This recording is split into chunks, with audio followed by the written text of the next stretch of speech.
Hello everybody, this is सूरज शाह और सुहल IAS में आपका बहुत बहुत स्वागत है। आज से कुछ समय पहले हमने एक कोट पढ़ा था कि कुछ ऐसा था कि you can't controls nobody actions, loyalty comes from the heart. मतलब इसका मतलब ये हुआ कि आप किसी के एक्शंस को, आप किसी के मनसे को, आप किसी के नियत को कंट्रोल नहीं कर सकते, काबू नहीं कर सकते, क्योंकि जो लॉयल्टी है या ऑनेस्टी है ये अंदर से आती है। सेम केस है बीपीएससी के साथ। बीइंग ए कॉन्स्टिट्यूशनल बॉडी जिसके पास इतनी अच्छी खासी पावर हो, आपको इतने अच्छे खासे पैसे एलोकेट किए जाते हैं बजट में, उसके बावजूद भी आप एक एग्ज़ाम को अच्छे से नहीं करवा पा रहे हैं। पूरे वर्ल्ड ओवर में इतने सारे एग्ज़ाम्स होते हैं, इवन इंडिया, वर्ल्ड ओवर छोड़ दो, मैं इंडिया की बात करता हूँ। यूपीएससी एक दिन में पूरा का पूरा भारतवर्ष में एग्ज़ाम लेती है, या बाकी स्टेट पीसीएस भी हैं जो कि बहुत प्रेस्टिजियस हैं और वो एग्ज़ाम लेते हैं। अब बहुत ही फ्री एंड फेयर होता है, उनकी लेजिटिमेसी अथॉरिटी वैसे ही मेंटेन होती है, वो अटमोस्ट प्रोफेशनल इंटीग्रिटी को मेंटेन रखते हैं। लेकिन ये बीपीएससी के साथ ना ये एक एवरग्रीन हो गया है। हर बार ऐसी, मैं तो पिछले 4-5 साल से मुझे कभी ये सुनने में नहीं आया कि इस बार ना बहुत अच्छे से पेपर हुआ है, कहीं पेपर लीक नहीं हुआ, कहीं हंगामा नहीं हुआ। मतलब ये हर बार का हो गया है। और एक चीज़, जिस बार सीट बहुत अच्छी आती है, लाइक एसडीएम या डीएसपी की पोस्ट होती है, उस बार ये कांड तो और बढ़ता है। और उन सब का जो मार पड़ता है, उन सब का जो एक मतलब इन सब का जो सबसे बड़ा नुकसान होता है ना, वो दो लोगों पे होता है। एक, जो सीरियस एस्पिरेंट्स होते हैं, जो पिछले 4 साल से, 5 साल से, 6 साल से पढ़ रहे होते हैं, लाइब्रेरी में बैठ के, रूम में बैठ के, उनका जो कमर होता है, उनका जो बैक होता है, बैक पेन होना स्टार्ट हो जाता है। और दूसरा, उनकी फैमिली, उनका जो परिवार है, उनकी जो आशाएं हैं कि हमारा जो बेटा, हमारी जो बेटी है, एक दिन कुछ बनेंगे। लेकिन इन सब को चकनाचूर करके रख देता है एक single most inefficient institutions, BPSC. Enough is enough. अभी मैं नोटिस कर रहा हूं पिछले 4 दिन से लड़कियां, इवन फीमेल एस्पिरेंट्स और लड़के बच्चे सब, मतलब इस पूस माघ में, मतलब अभी इतना ठंडा है इस समय, वो पटना में प्रोटेस्ट कर रहे हैं, गजनी बाग में। आप समझिए कि एक तो घर के अंदर कितना ठंडा होता है और वो लोग रोड पे हैं, दिन में है, रात में, हमेशा है, प्रोटेस्ट कर रहे हैं।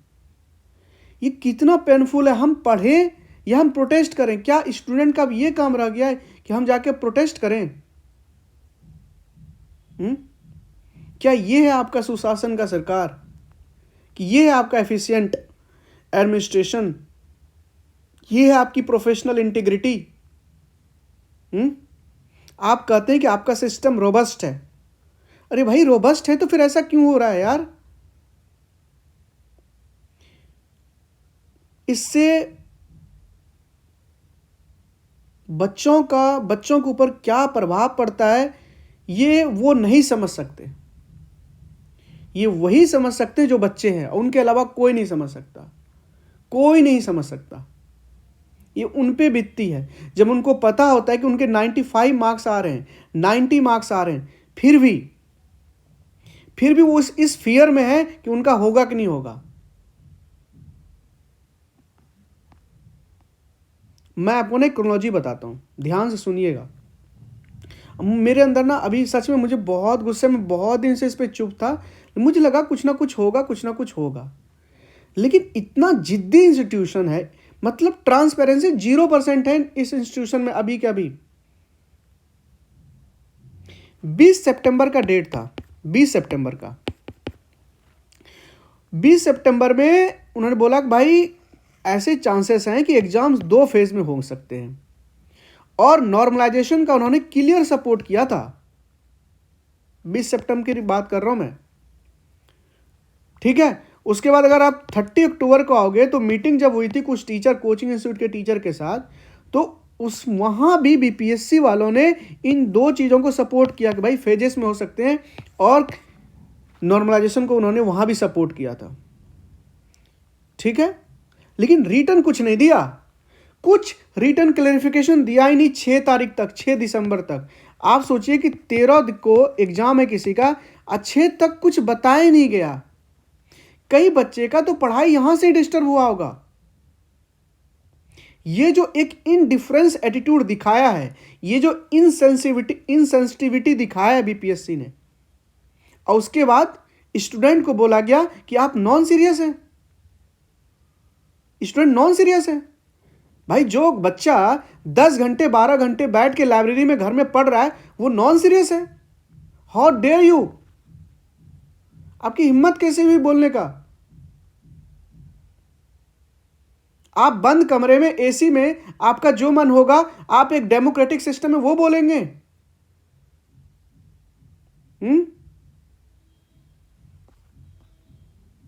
आपने बच्चों पे लाठी चार्ज भी किया, हाँ, लड़कियां इंजर्ड हुई, बच्चे इंजर्ड हुए।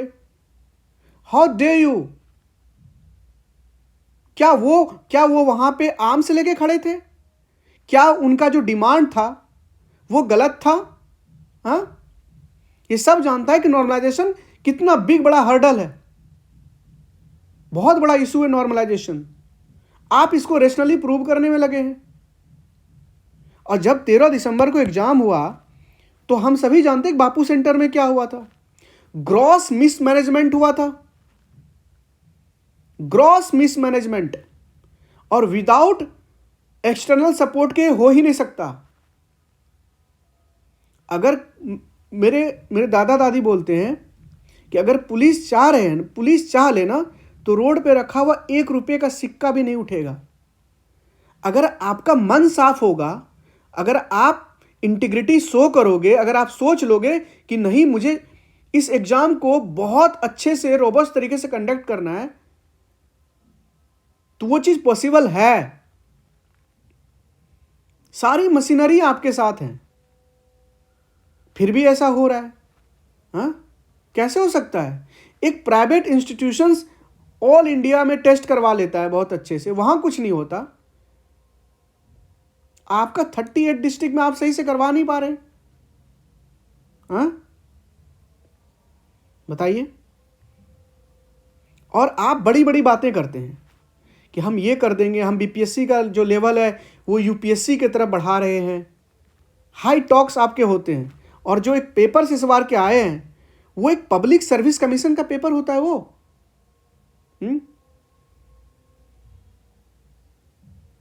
भाई मैंने वो पेपर देखा, वो ग्रुप डी का पेपर है। इतने फैक्ट्स भरे पड़े, इतने लो स्टैंडर्ड के पेपर बनाए गए हैं। जो 69 में एक स्टैंडर्ड सेट किया गया था, या उसके पहले जो क्वेश्चन सेट हो रहे थे वो ठीक था, वो इंप्रूवमेंट हो रहा था, बहुत अच्छा। आपने सीधा ही एक्सपोनेंशियल जो रिफॉर्म हो रहे थे, आपने उनको सीधा ही मतलब नीचे ला दिया। तो इन सब के कारण who is at the stake? Lakhs of aspirants, लाखों स्टूडेंट्स, उनके पेरेंट्स। वो किस मेंटल एगोनी से अभी गुजर रहे हैं ये आप कैसे समझ सकते हैं? उनका इतना ज़्यादा टाइम कंज्यूम हुआ, लास्ट में उनका लास्ट रिवीजन नहीं हो पाया, अच्छे तरह से वो पढ़ नहीं पाए, मेंटल टॉर्चर हुआ उनका, वो deep state of frustrations and depression में है। Who is responsible? It is only you, the BPSC, this inefficient commission is responsible. जब अतुल प्रसाद जी इनके पहले चेयरमैन थे, आई सैल्यूट टू हिम कि वो बंदा कितना एक्टिव था, चाहे वो ट्विटर हो या बाकी जगह हो, वो ट्रांसपेरेंसी को मेंटेन करने के लिए हर एक प्रयास करता था। एटलीस्ट उनका अप्रोच था, वो दिखता था उनके अप्रोच में। उन्होंने पेपर का जो स्टैंडर्ड बढ़ाया था वो दिखता था। हम सब बहुत खुश थे। और जब पेपर का स्टैंडर्ड बढ़ता है ना, तो इसका सीधा सीधा रिजल्ट जो दिखता है कि अच्छे स्टूडेंट्स आते हैं। आपका जो सिलेक्शन प्रोसेस होता है ना, उसमें अच्छे स्टूडेंट को आप चुनते हैं, और तब वो जाके आपका जो गवर्नेंस सिस्टम है उसको जाके वो होल्ड करता है।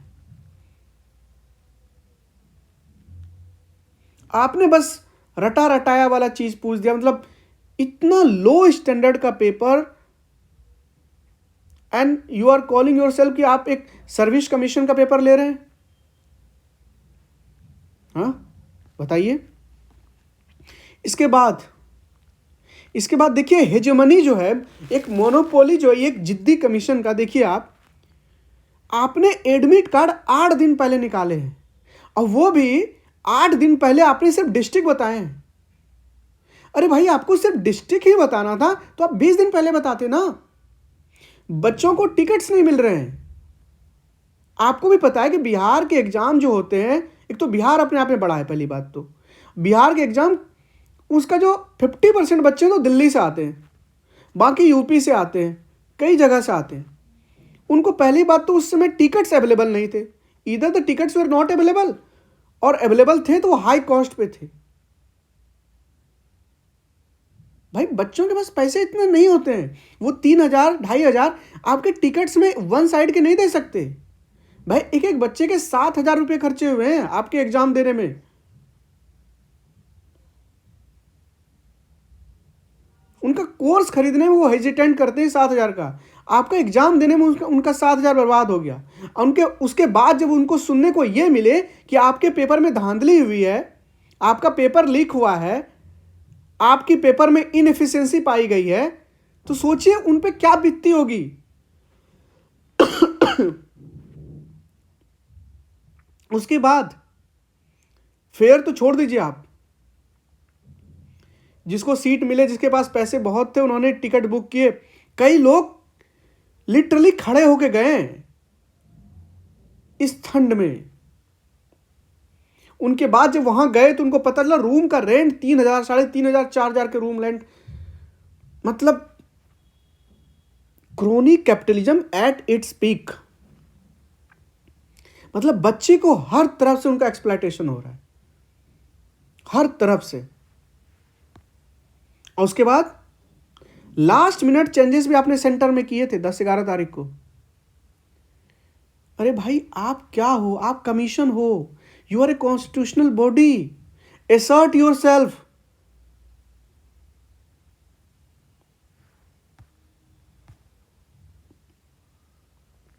और सबसे बुरा हमको कब लगा आपको पता है? When the BPSC labeled my student who were present at the protest site, उनको कहा आप नोटोरियस हो। फ्रिंज स्टूडेंट्स बताया गया, उनको एंटी सोशल बताया गया, नॉन सीरियस बताया गया। How dare you! जो बच्चे बैठ के सालों के साल पढ़ते हैं, वो एंटी सोशल हो गए। हाँ, एंटी सोशल हो गए। और आपकी जो हेजेमनी है, आपकी जो जिद्दीपना है, वो क्या है फिर? हम एक डेमोक्रेटिक कंट्री में रहते हैं। आप अगर स्टूडेंट्स की नहीं सुनोगे, आप एग्जाम किसका ले रहे हो? स्टूडेंट्स की ले रहे हो ना। तो जब आप स्टूडेंट्स की नहीं सुनोगे तो फिर किसका सुनोगे? मतलब आपका जो मन करेगा वो करोगे, कभी भी कुछ भी चेंजेस कर दोगे। अरे भाई, ये चीज डेमोक्रेटिक सिस्टम में काम नहीं करता है। ऐसे नहीं चलाना होता है किसी भी चीजों को। इस तरह एडमिनिस्ट्रेशन नहीं चलते हैं।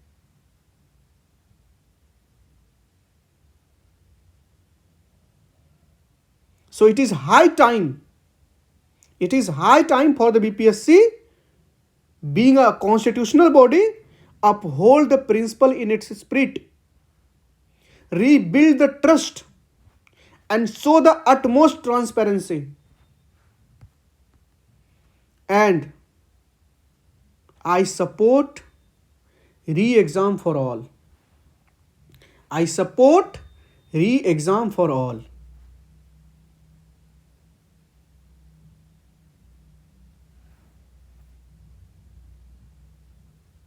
I understand everybody. मुझे बहुत दुख है, मैं इस कठिन समय में आपके साथ हूं, ठीक है. लेट्स सी, मेरी भावनाएं आपके साथ हैं, जो प्रोटेस्ट साइट पे उनके साथ हैं, और जो वहाँ पे नहीं हैं, जो ऑनलाइन प्रोटेस्ट रजिस्टर्ड कर रहे हैं उनके साथ है. अपना ध्यान रखिए. All the best. जय हिंद.